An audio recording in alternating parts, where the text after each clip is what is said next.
Man who left the Syrian Defence Forces and is now in Turkey says the SDF was just a name that provided cover for the US to support the YPG.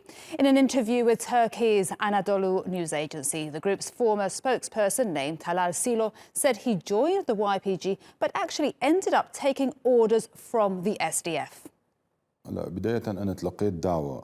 I was first invited to join Jaysh al-Suvar, the revolutionaries' army in Afrin, and I accepted and joined the ranks in August 2015.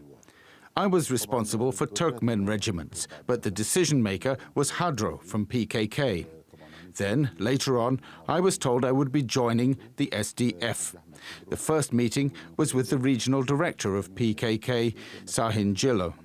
That was on the 15th of October, but he wanted to write down the 10th because he told me the US was sending some weapons to the YPG between the 10th and the 15th. This was to make it possible for the US to explain the issue to the international community and for them to be able to say the weapons were going to the SDF, not the YPG. And that was how the SDF was founded.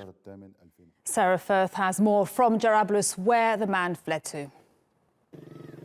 Well, Talal Silo is a former SDF commander. He acted as the spokesman and he defected in November to the Free Syrian Army, not very far from where we are right now in Jarablus in northern Syria. Now, this area is now all controlled by the Free Syrian Army that retook the territory from Daesh under the Operation Euphrates Shield that had the backing of the Turkish military.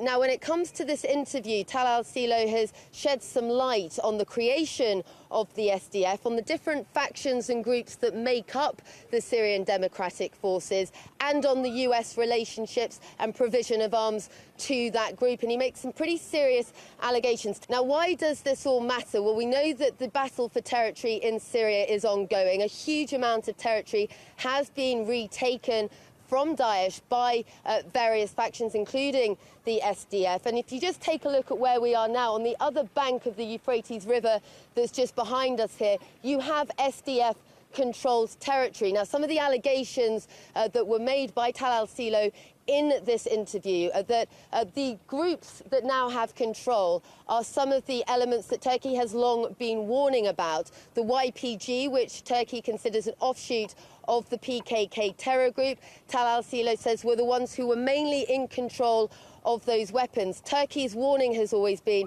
that providing groups like that arms risks destabilising the region and is a big concern. And we've seen those ongoing conversations taking place right now between the US and Turkey about the potential in the future for stopping arms provisions to those groups. So that continues, but certainly very interesting insight from this interview by Talal Silo into the creation of the SDF and that relationship with the United States.